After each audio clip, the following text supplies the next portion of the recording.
सो chapter number 9 start करने जा रहे हैं, acids bases and salt, 9th chemistry के अंदर।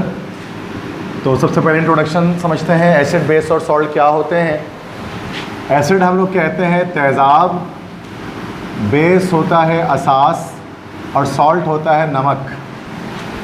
तो एसिड बेसिस और सॉल्ट में, एसिड और सॉल्ट का तो नॉर्मली हमने वर्ड सुना ही होता है डेली लाइफ में। बेस का वर्ड हम कम सुनते हैं, ठीक है। वैसे तो बेस का मतलब एक बुनियाद होती है, वो ज़्यादातर आप सुनते हैं, लेकिन यहाँ पर केमिस्ट्री के लिहाज से बेस क्या होती है वो बहुत कम स्टूडेंट्स जानते होंगे अभी। एसिड और सॉल्ट तो हम जानते हैं। एसिड तो तेज़ाब है, नॉर्मली घरों पे भी तेज़ाब मौजूद होता है जंग वगैरह को साफ़ करने के लिए, या सेवरेज लाइन कहीं पर चोक हो गई है तो उसको ओपन अप करने के लिए हम एसिड्स यूज़ करते हैं। नमक बहुत फेमस चीज़ है, कॉमन सॉल्ट, टेबल सॉल्ट घर पे खाना पकाने के लिए इस्तेमाल करते हैं। बेस क्या चीज़ है ये बहुत अच्छा, बेस को डायरेक्टली हम इस्तेमाल नहीं करते हैं। बेस को हम चर्बी में मिलाकर उसके ज़रिए हम बनाते हैं एक साबुन वगैरह, सोप वगैरह बनाते हैं। तो बेस का इस्तेमाल होता है साबुन बनाने, सोप बनाने में। जो आपने साबुन देखा होगा, सेफगार्ड, लक्स, जितने भी साबुन है, लाइफ बॉय, बॉडीगार्ड, तमाम तरह के साबुन के अंदर चर्बी के साथ या फैट के साथ उसमें जो है वो बेस मिला हुआ होता है। तो ये 3 चीज़ों के बारे में चैप्टर है, एसिड्स बेसिस एंड सॉल्ट, तेज़ाब, असास और नमक के बारे में। फॉर्मूले के लिहाज से देखा जाए तो क्या फ़र्क होता है एसिड बेस और सॉल्ट में, कि एसिड के फॉर्मूले में हमें H मिलता है कहीं ना कहीं, बेस के फॉर्मूले में हमें कहीं ना कहीं OH मिलता है। अच्छा, सॉल्ट का जो फॉर्मूला होता है उसमें ना H होता है, उसमें ना OH होता है। तो ये इस तरह से देखते हैं, साथ फॉर्मूले में समझ में आ जाता है कि एसिड है, बेस है, क्या सॉल्ट है। मिसाल के तौर पे अगर हम HCl लिख देते हैं तो ये हमें दिखता है एसिड, क्योंकि फॉर्मूले में H आ रहा है। अगर हम NaOH लिख देते हैं तो ये एक बेस है, क्योंकि इसमें OH आ रहा है। अगर हम NaCl लिख देते हैं तो ये एसिड और बेस दोनों ही नहीं है, तो ये सॉल्ट है। देखा जाए इसमें H आ रहा है ना, इसमें OH है। तो ये देखते साथ फॉर्मूले को अच्छे समझ में आ जाता है। अगर हम लिखें HNO3 तो ये क्या है, एसिड है, बेस है, कि सॉल्ट है। H आ गया तो मतलब एसिड है। अगर हम लिखते हैं KOH तो क्या है, ये भी बेस है, चूँकि OH आ गया। अगर हम लिखते हैं KBr, ये क्या है, सॉल्ट है, चूँकि इसमें H है ना, इसमें OH है, ठीक है। तो ये इस तरह से एसिड बेस और सॉल्ट के फॉर्मूले हमें समझ में आते हैं। तो सबसे पहला सवाल आपके पास होता है कि एसिड की 5 फिजिकल प्रॉपर्टीज़ लिखनी है आपको पेपर में। 5 फिजिकल प्रॉपर्टीज़। फिजिकल प्रॉपर्टी किसे कहते हैं, देख कर, चख कर, सूंघ कर आप अगर किसी चीज़ को बता सकें तो वो हमारे पास फिजिकल प्रॉपर्टी है, अपने सेंसेस को इस्तेमाल करके।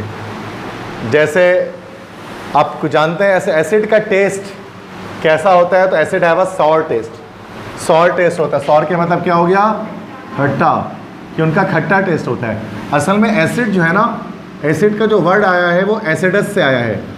एसिडस, एसिडस एक ग्रीक वर्ड है, यूनानी ज़बान का वर्ड है, और एसिडस के मतलब ही होते हैं सावर या खट्टा। इसके सौर या खट्टा इसके मतलब होते हैं। तो एसिड निकला ही एसिडस से है। एसिडस एक ग्रीक वर्ड है जिसका मतलब होता है सौर या खट्टा, खट्टे टेस्ट वाली चीज़। लेकिन अच्छा, एसिड, अब आप बोलोगे सर एसिड को चखा किसने होगा, तेज़ाब कौन पीता है जो बताएगा खट्टा है। तो असल में ये तो बिल्कुल सही सवाल आपका आ रहा है कि अगर आपके जहन में ये बात आ रही है कि एसिड तो हम चख ही नहीं सकेंगे या इतना डेंजरस होता है, उसको पिएगा तो मर ही जाएगा, तो वो टेस्ट कैसे बताएगा। तो एसिड असल में 2 तरह के एसिड होते हैं। एसिड्स की बात जब मैं करूँ ना, एसिड हमारे पास स्ट्रॉन्ग एसिड्स भी होते हैं, वीक एसिड्स भी होते हैं। वीक एसिड्स को आप पी सकते हैं, उनको आप टेस्ट भी कर सकते हैं। स्ट्रॉन्ग एसिड क्या है, जिनको बहुत डेंजरस होते हैं ये स्ट्रॉन्ग एसिड। जैसे HCl एक स्ट्रॉन्ग एसिड है, हाइड्रोक्लोरिक एसिड। HNO3 एक स्ट्रॉन्ग एसिड है, नाइट्रिक एसिड। H2SO4 एक स्ट्रॉन्ग एसिड है। सल्फ्यूरिक एसिड, सुना होगा आपने नाम, sulphuric acid, nitric acid, hydrochloric acid, HCl, ये सारे के सारे स्ट्रॉन्ग एसिड। इनको हाथ लगाओगे तो हाथ जल जाएगा, तो पीने का सवाल ही पैदा नहीं होता कि आप इन एसिड्स को पी लोगे। घर पे जो तेज़ाब आता है ना जंग वगैरह साफ़ करने की, नाली खोलने के लिए, वो भी बहुत स्ट्रॉन्ग होता है। जब उसको ढक्कन नहीं खोलोगे धुआं निकल रहा होता है उसके अंदर से, तो वो बहुत डेंजरस होता है। लेकिन कुछ वीक एसिड भी हैं, वीक एसिड को आप पी भी सकते हैं। मिसाल के तौर पे सिट्रिक एसिड, सिट्रिक एसिड ये पिया जा सकता है। सिट्रिक एसिड किसके अंदर होता है, लेमन के अंदर, लीमू के अंदर, लीमू का टेस्ट भी तो खट्टा होता है, तो सिट्रिक एसिड की वजह से होता है, उसको पिया जा सकता है। इस तरह से एक होता है हमारे पास ascorbic acid. Ascorbic acid, ascorbic acid किसके अंदर होता है? Vitamin C. विटामिन सी की गोली आती है ना, CAC 1000 या CAC 100, जो गोल गोल ऑरेंज कलर के रैपर में होती है। हाँ, वो चक्कर वगैरह है तो उसके कैल्सी भी उसको बोलता है, तो विटामिन सी होता है, तो वो भी खट्टे टेस्ट का थोड़ा सा होता है, उसको हम पी सकते हैं। एस्कॉर्बिक एसिड कहा जाता है उसको, विटामिन सी को बायोलॉजी में। इस तरह से और भी एसिड्स हमारे पास होता है। मैलिक एसिड, एक हमारे पास मैलिक एसिड होता है। मैलिक एसिड होता है एप्पल के अंदर, सेब के अंदर ही होता है मैलिक एसिड, तो वो भी पी सकते हैं। सेब को खाया जाता है, सेब का जो रस होता है वो होता है मैलिक एसिड। इस तरह से एक हमारे पास होता है lactic acid. Lactic acid, lactic acid lactogen, मतलब ये किस में होता है? मिल्क में होता है, दूध के अंदर होता है। मिल्क का जो है उसके अंदर होता है लैक्टिक एसिड, तो वो भी पी रहे होते हैं मिल्क को भी। तो lactic acid, malic acid, ascorbic acid, citric acid और भी हो सकते हैं, जैसे acetic acid. Acetic acid, acetic acid ये किस में होता है? सिरके के अंदर होता है। विनेगर होता है ना, सिरका, जो चिली सॉस और सोया सॉस के साथ घर पे रखा होता है। देखा ना, किचन में जाए कैबिनेट खोलेगा तो 3 चीज़ एक साथ रखी होगी, ब्लैक होगा, एक रेड होगा और एक पानी जैसा होगा। तो एक पे सोया लिखा होगा, सोया सॉस, एक पे रेड होता है चिली सॉस लिखा होगा, और एक बिल्कुल पानी जैसा विनीगर लिखा होगा, खट्टे टेस्ट का होता है। तो जो विनीगर होता है सिरका, दैट इज एसिटिक एसिड, वो भी एसिड है। तो एसिड्स, ये सारे एसिड जो मैंने वीक एसिड लेके उनको पी सकते हैं, और ये स्ट्रॉन्ग एसिड इनको नहीं पी सकते। तो आप इन सबको टेस्ट करोगे, ये सब खट्टे टेस्ट के आपको मतलब ज़्यादातर इसके अंदर आपको मिलेंगे। ठीक है, तो ये इसलिए मैं ये फर्स्ट प्रॉपर्टी आपको बता रहा था कि एसिड्स जो होते हैं वो सारे के सारे उनका साउर टेस्ट होता है, खट्टा टेस्ट होता है। ठीक है भाई, समझ गए होंगे अब आप। कोरोसिव टू टच होते हैं। कोरोसिव के मतलब होते हैं झुलसा देना, जला देना। अगर आप हाथ लगाओगे तेज़ाब में तो आपका हाथ जल जाएगा। स्ट्रॉन्ग एसिड में हाथ लगाओगे जल जाएगा हाथ। कोरोसिव टू टच होते हैं। तीसरा, पानी में हल हो जाते हैं। लीमू का रस है, पानी में डाल दो, नींबू पानी बन जाएगा, हल हो जाएगा, डिजॉल्व हो जाएगा। इलेक्ट्रोलाइट करंट भी पास कर सकते हैं। आपने देखा होगा लीमू के अच्छे बिजली, वो लीमू में जो है वो करंट पास करते हैं। लीमू के अंदर दो, अगर आप तार लेकर ना, दो अगर इलेक्ट्रोड्स आप लीमू के अंदर ज्वाइन कर दो और बल्ब जलाओ तो बल्ब जल जाता है। तो लीमू का रस जो है उससे करंट पास होता है, इसका मतलब वो इलेक्ट्रोलाइट्स होते हैं, करंट पास करते हैं। चैप्टर 8 में हमने पढ़ा था ना, इलेक्ट्रोलाइट्स वो सब्सटेंस है जो एक्वस और स्टेट में या मोल्टन स्टेट में करंट कंडक्ट कर सकते हैं। नेक्स्ट है ये ब्लू लिटमस पेपर को रेड कर देते हैं। लिटमस पेपर क्या चीज़ होती है? लिटमस पेपर होता है एक इंडिकेटर। ये एक इंडिकेटर होता है। इंडिकेटर से क्या मुराद है कि जो एसिड और बेस का पता देता है कि कौन सी चीज़ एसिड है और कौन सी चीज़ बेस है, दैट इज़ कॉल्ड इंडिकेटर।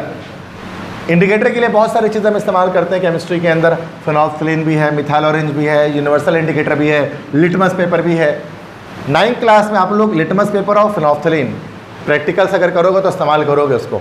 अगर स्कूल में अगर प्रैक्टिकल्स स्टार्ट हो गए हैं केमिस्ट्री 9 के, तो 9 केमिस्ट्री के प्रैक्टिकल्स के अंदर हम जब गैसेस को प्रैक्टिकल कर रहे होते हैं ना, तो उसमें हमें एक पेज दिया जाता है इस तरह से ना, एक पीस ऑफ पेपर होता है, छोटा सा, इतना बड़ा सा पीस ऑफ पेपर होता है, ब्लू कलर का होता है, वो छोटा सा होता है, उसका लोग बोलते हैं लिटमस पेपर। यस, रेड और ब्लू दोनों रंग भी होता है, रेड भी होता है, ब्लू भी होता है। लैब में दोनों कलर का आपके पास ऐसे करके रखा होगा। ये कहलाता है लिटमस पेपर। अब लिटमस पेपर क्या करता है? ये इंडिकेटर है। इंडिकेटर मतलब एसिड और बेस को इंडिकेट करता है। अगर ब्लू लिटमस पेपर को तुम एसिड के अंदर डिप करोगे, अगर तुम इसको एसिड के अंदर डालोगे, लेट्स से कि यहाँ पर ये कोई एसिड मौजूद है, इसके अंदर एसिड के अंदर आपने इसको डिप कर दिया, तो क्या होगा? जितना पार्ट एसिड के अंदर जाएगा उतना पार्ट इसका हो जाएगा रेड। जैसे डिप करोगे रेड हो जाएगा ये। तो उसका मतलब क्या? ये ब्लू लिटमस पेपर को रेड कर देते हैं। ये एसिड की प्रॉपर्टी होती है। अगर एसिड में तुम डालोगे, ये एसिड है, एसिड के अंदर तुम ब्लू लिटमस पेपर डालोगे तो वो रेड हो जाएगा। बस समझ में आ गई? ये स्कूल में करोगे तो आराम से समझ में आएगा, दिख रहा होगा। क्वेश्चन 2 है 5 प्रॉपर्टीज ऑफ बेस। बेस के 5 खसूसियात। बेस से मुराद आप जहन में सोप या साबुन रख लो, उसके लिहाज से 5 बातें रख लेते हैं। कैसा टेस्ट होता है साबुन का? वैसे साबुन खाए तो नहीं होगे कभी, लेकिन कभी कभार ऐसी गलती से छोटे में मुंह में चला जाता था, कैसा टेस्ट लगता था? कड़वा जैसा होता है ना, कसेला जैसा, कड़वा जिसको टेस्ट कर रहे हैं। कभी ऐसे जब मुंह में चला भी आता है समटाइम्स तो कड़वे जैसा लगता है मुंह धोते हुए, कभी ऐसा हैंड वॉश करते हुए। छोटे में ज़्यादा जाता था। वैसे बच्चों के लिए तो नॉर्मली अलग तरह के साबुन होते हैं जिसमें आंखों में नहीं लगता, वो बेबी सोप्स। तो साबुन का जो टेस्ट होता है वो बिटर होता है। बिटर मतलब कड़वा, खा के देखना घर जाके थोड़ा सा, तो कड़वे टेस्ट का होता है। पता है ऐसे अंडरस्टूड है, कड़वा ही होता है। और टच करने में कैसा होता है, स्लिपरी, फिसलन होता है, मतलब स्लिप कर जाएगा हाथ साबुन से अगर आप उसको टच करो, स्लिपरी टू टच होता है। नेक्स्ट है पानी में हल हो जाता है, तो पानी में डालोगे पानी में डिजॉल्व हो जाएगा, साबुन भी पानी में हल हो जाता है, ठीक है। नेक्स्ट है दे आर इलेक्ट्रोलाइट, साबुन में पानी से भी करंट पास करोगे करंट पास हो जाएगा, साबुन वाले पानी से भी। तो इलेक्ट्रोलाइट होते हैं, करंट कंडक्ट करते हैं। और ये रेड लिटमस पेपर को ब्लू कर देते हैं, इनका अलग उल्टा करते हैं। मतलब अगर आपने ये एक ले लिया, मतलब इसमें बेस आपने डाल दिया, ये बेस है, तो क्या होगा जब रेड लिटमस पेपर डालेंगे ना इसमें, तो ये क्या हो जाएगा, इतना पोर्शन इसका ब्लू हो जाएगा। तो ये ब्लू को रेड करता है और ये रेड को ब्लू करता है। सच, ये प्रॉपर्टीज इंडिकेटर के अंदर फ़र्क है इसमें। बस समझ में आ गई। ये क्वेश्चन नंबर 2 था। थर्ड है chemical properties of acids, acid की केमिकल प्रॉपर्टीज़। केमिकल प्रॉपर्टीज़ में हम क्या डिस्कस करते हैं, उसके रिएक्शंस, कि एसिड रिएक्शंस करके क्या क्या चीज़ों की फॉर्मेशन करता है, क्या क्या देता है। तो 5 केमिकल प्रॉपर्टीज डिस्कस करने वाले हैं। पहला, acid reacts with metal to produce salt and hydrogen gas. जब एसिड किसी मेटल से रिएक्शन करता है तो सॉल्ट और हाइड्रोजन गैस बनाता है। कैसे? जैसे कि अगर हम यहाँ पर रिएक्शन लिखते हैं, एग्जाम्पल में रिएक्शन लिखता हूँ, मैंने एसिड ले लिया, हाइड्रोजन, सॉरी मैं पहले कोई मेटल ले लेता हूँ, ठीक है। मेटल ले लिया मैंने, Na, sodium, Na sodium metal है, Na मेटल होता है सोडियम, और इसका रिएक्शन मैंने करा दिया HCl के साथ, हाइड्रोक्लोरिक एसिड के साथ। तब ये आपको पता है, हमने चैप्टर 2 में पढ़ा था सिंगल डिस्प्लेसमेंट रिएक्शन, वहाँ ये एग्जाम्पल लिखाई थी। तो सोडियम आपकी जो है वो सोडियम की वैलेंसी प्लस होती है और हाइड्रोजन की प्लस, Cl की माइनस। तो प्लस वाला माइनस से मिल जाता है, बताया था। तो क्या बन जाएगा, NaCl नमक बन जाएगा और H अलग हो जाएगा, H अलग हो जाएगा। अच्छा, गैसेस कभी अकेली नहीं रहती, हमेशा डायटोमिक स्टेट में रहती हैं, डबल की सूरत में रहती हैं। तो H नहीं बनेगा बल्कि H2 बनेगा। अब बैलेंस कर लेंगे, यहाँ पर 2 लगा लेंगे, यहाँ पर 2 लगा लेंगे, यहाँ पर 2 लगा लेंगे, बैलेंस हो जाएगा। ये बैलेंसिंग तो आती है सबको, कैसे करते हैं समझेंगे। पहली प्रॉपर्टी। सेकंड प्रॉपर्टी, जब एसिड किसी मेटल ऑक्साइड से रिएक्शन करेगा तो सॉल्ट और वाटर बनाएगा। मेटल ऑक्साइड मतलब मेटल के साथ उसका ऑक्साइड अब मिला दो, ठीक है। जैसे अब हमने सोडियम मेटल ले लिया Na, अब ऑक्साइड मतलब इसमें ऑक्सीजन भी मिला दिया, ये हो गया मेटल ऑक्साइड। अच्छा, फॉर्मूला बनाने के लिए क्या होता है, वैलेंसी सेट करनी पड़ती है। आपको पता है सोडियम की वैलेंसी +1 होती है और ऑक्सीजन 6 ग्रुप का एलिमेंट है, वैलेंसी -2 होती है, ठीक है। तो वैलेंसी चेंज करेंगे तो ये हो जाएगा Na, क्योंकि वैलेंसी शिफ्ट हो रही होती है, वैलेंसी इंटरचेंज हो रही होती है। सोडियम की वैलेंसी ऑक्सीजन के नीचे जाती है, ऑक्सीजन की वैलेंसी सोडियम के नीचे जाती है, तो ये फॉर्मूला बन जाता है सोडियम ऑक्साइड। इसलिए किसी कंपाउंड के नीचे 2 आता है, कभी 3 आता है, कभी 4 आता है, वैलेंसी इंटरचेंज हो रही हो तो तभी आ रहा होता है।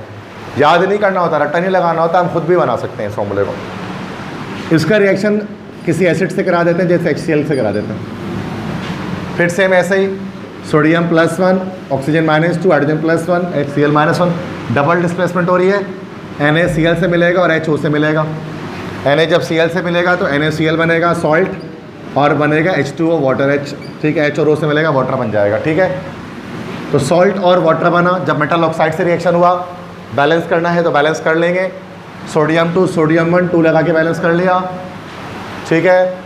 हाइड्रोजन 1 हाइड्रोजन 2 लगाया, हाइड्रोजन बैलेंस, क्लोरीन बैलेंस है, ऑक्सीजन 1 ऑक्सीजन 1 बैलेंस है, इक्वेशन बैलेंस हो गई।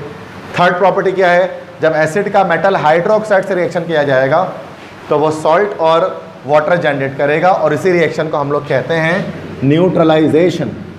एसिड बेस रिएक्शन करके सॉल्ट और वाटर बनाते हैं, ये न्यूट्रलाइजेशन कहलाता है। इसमें क्या होता है, एसिड का बेस के साथ रिएक्शन होता है, और बेस होता है क्या है, मेटल हाइड्रोक्साइड होता है।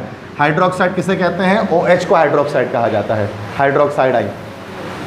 तो हमने एसिड लिया, HCl, और बेस ले लेते हैं। बेस आपको पता है मेटल हाइड्रोक्साइड, NaOH, यही तो है। इसको मेटल हाइड्रोक्साइड भी कह सकते हैं, ये बेस भी है, NaOH। अब रिएक्शन करा दिया, वैलेंसी लिख लेते हैं ऊपर सबके, +1 -1 सोडियम +1 हाइड्रोक्साइड -1 होता है। तो यहाँ पर क्या होगा, HOH के साथ मिलेगा, NaCl के साथ मिलेगा, तो क्या बनेगा, NaCl के साथ मिलेगा नमक बन जाएगा, और HOH के साथ मिलेगा H2O बन जाएगा वाटर, पानी। सही है। तो ये हो गया हमारे पास, जब एसिड और बेस रिएक्शन करेंगे तो सॉल्ट और वाटर बनेगा। इस रिएक्शन को न्यूट्रलाइजेशन कहा जाता है। फोर्थ प्रॉपर्टी, एसिड का जब मेटल कार्बोनेट से रिएक्शन करोगे तो क्या बनेगा। कार्बोनेट किसे कहते हैं, कार्बोनेट होता है CO3, इसकी वैलेंसी -2 होती है, ये CO3 -2 ये होता है कार्बोनेट। अब इससे रिएक्शन कराते हैं मेटल का, मेटल कार्बोनेट के साथ एसिड का रिएक्शन कराते हैं, ठीक है। तो मेटल कार्बोनेट ले लेते हैं, मेटल है Na, मेटल ले लिया, और कार्बोनेट हो गया CO3। सोडियम की वैलेंसी +1, कार्बोनेट की -2 होती है, इंटरचेंज हो जाएगी वैलेंसी, सोडियम की वैलेंसी उसके नीचे आएगी और कार्बोनेट का 2 जो है ना वो सोडियम के नीचे आ जाएगा। तो इसलिए फॉर्मूला सोडियम कार्बोनेट लिखते हुए नीचे 2 लगाते हैं, Na2CO3, इंटरचेंज हो रही होती है वैलेंसी। अब इसका रिएक्शन हम कर देंगे किसी एसिड के साथ, एक ही एसिड ले लेते हैं HCl, हाइड्रोक्लोरिक एसिड। तो वही बात है, +1 -2 +1 -1, प्लस वाला माइनस से मिलेगा, माइनस वाला प्लस से मिलेगा, डबल डिस्प्लेसमेंट रिएक्शन। तो NaCl बनेगा पहले तो नमक, और यहाँ जब हाइड्रोजन इस CO3 से मिलेगा तो 2 चीज़ें बनाएगा, कार्बन डाइऑक्साइड एंड वाटर, इसमें ब्रेक हो जाएगा ये। तो जब एसिड ने मेटल कार्बोनेट से रिएक्शन किया, सॉल्ट बना, कार्बन डाइऑक्साइड और वाटर बना, ये 3 चीज़ें बनेंगी। बैलेंस करना होगा, बैलेंस कर लेंगे, सोडियम 2 सोडियम 1, 2 लगा दिया, कार्बन 1 बैलेंस है, हाइड्रोजन 1 हाइड्रोजन 2 लगा लिया, हाइड्रोजन भी बैलेंस हो गया, कोलेंट भी बैलेंस हो गया, ऑक्सीजन 3 ऑक्सीजन 2 और 1 3 है, बैलेंस हो गया इक्वेशन पूरा। लास्ट इक्वेशन है, लास्ट प्रॉपर्टी है कि जब हम एसिड का रिएक्शन मेटल बाई कार्बोनेट से कराएं, बाई कार्बोनेट होता है HCO3 -, ये होता है बाई कार्बोनेट। अगर मेटल बाई कार्बोनेट से करेंगे तो सेम वही ऊपर वाला बनेगा, सॉल्ट, कार्बन डाइऑक्साइड और वाटर। कैसे देखो जरा, चेक करो, सोडियम बाई कार्बोनेट, अब सोडियम का बाई कार्बोनेट लेते हैं NaHCO3, ये बाई कार्बोनेट हो गया, सोडियम बाई कार्बोनेट। उसका रिएक्शन करा देते हैं किसके साथ, HCl के साथ, हाइड्रोक्लोरिक एसिड के साथ। यहाँ देखो Na प्लस HCO3 पूरा minus, H plus Cl minus, plus वाला माइनस से मिला, माइनस वाला प्लस से मिला, तो NaCl बना। NaCl के बाद जब 2 आपस में मिलेंगे तो ये क्या बनाएंगे, carbon dioxide and water. Sodium 1 balance, hydrogen 2 balance, carbon 1 balance, oxygen 3 oxygen 2 और 1 3 बैलेंस, सारे ऑलरेडी बैलेंस्ड इक्वेशन है। समझ में आ गई बात। ये थोड़ा सा लॉन्ग क्वेश्चन है, इसको थोड़ा सही से लिखना है, ठीक है।